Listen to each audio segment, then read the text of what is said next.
So, what's up mga ka-star? So, subong hapon, malakat kami sa Alibhon. Nakailis ng bebe. Pero may maol pa na siya. Tungod nagadali na ina na maglakat. Hindi siya basta ilisan. Pero ang amay, ari gakutis ang amang nga salakyan. Tungod gusto manging safe and sound sa amang nga biyahe pakadto sa amang pakadtuan. So, tungod nagadali ang bata, malakat kami na una, danay, samtang naghulat sa tatay. Kita nyo, wala nagahibi tungod malakat na. Mugi na siya basta nailisan, mauna ginalakat. Kadali gid. So, ari nagasakay na kami sa motor. Malakat na kami, maagi kami sa talamnan nga kung hindi ka hubog, hindi ka madagdag. So, ira, makita niyo ta ang mga balaya to sa punta. Ara, ang sa magulang ang blue. Tapos ang green, yes, ang aming nga tiya. Tapos natakasampe ang balay sa aming nga lola. So, ini nga kalabihan, damo adi sa memories, dire kami nagahampang, dire kami nagpasignal sing una, sa wala pa kami internet, subong pa social na kami, medyo pa social, may PLDT na kami. So, kung wala signal ang PLDT, kisa dira man kami nagapasignal. Pero kung data ang gusto mo, dira medyo may signal pa gawa.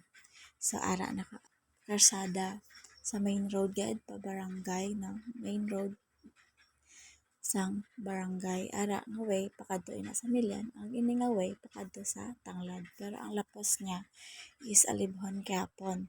So ari pataklad kita sa barangay pero malabyan muna naton ang amon nga Ayangan Elementary School, alma mater ni siya namon, diri na di kami nag-eskwela. So ari ang amon nga barangay hall, barangay gym, kag sa tupad sang gym may daycare and simbahan kag tianggen ng gym, shout out. So ari na kami sa Libon, nagapit kami danay pagusilina, tapos naglakat na kami. So makita ka mga letter M sa babaw, din kami makadto. Correct, papamakto. Pero hi kay Miss Katia, SD member sa Hardan. So ga-decide na da kami, gahinay-hinay na da kami tungod ga-decide kami kung ma-take out or ma-dine in. So, napag-desisyonan nga ma-take out, nagkadto na kami sa drive-thru. So, ang gin-order lang naman is kamay man lang cheeseburger with fries, tapos nag-convert kami sa McFloat. Tungod na miss na naman ang McFloat. So, knock-knock. Wala tao, bakal ice, bakal uling, suara namin tao na. Ari na kami sa sulod. Itis nga na-drive-thru, nag-dine in. Kaya tungod, mahulat man kami gapon. So, nag-desisyon na lang si Manggol nga i-dine in na lang namon. So, ara ang bata. May ginistorya na nada sa nakakita. Nada siya friend niya.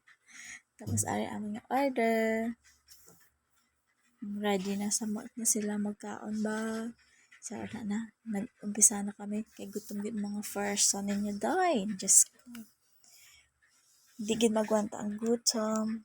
Hara na brabira nakahon ng fries ang batuta. Favorite gina niya ang fries niya. May mapabuyog, may pa potato corner. Skandi indal on fries gid na. Wala gid kapahimo yung hi! Hi everyone! Nakakita naman siya camera. Yum yum. Ungit danay sa nanay, antay sa bata. Kinasigurado kahit nga safe ang ginakaon sang anak she. Kita mo, nagpinadayaw, nagsaot-saot.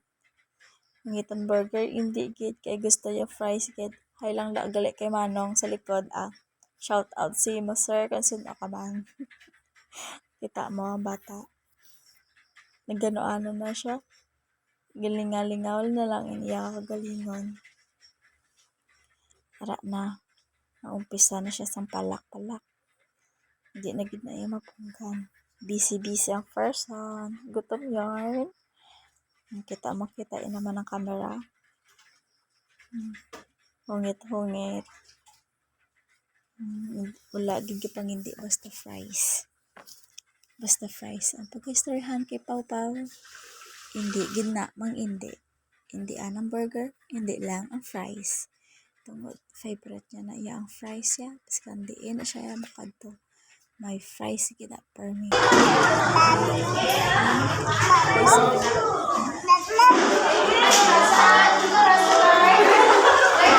Siya sa viewers. San stars ko na pero may pang McDo naman siya. Pang bakal fries. Panghimos na. Sabi niya i-take out ko pa na. So, mapuli na kami. Goodbye everyone.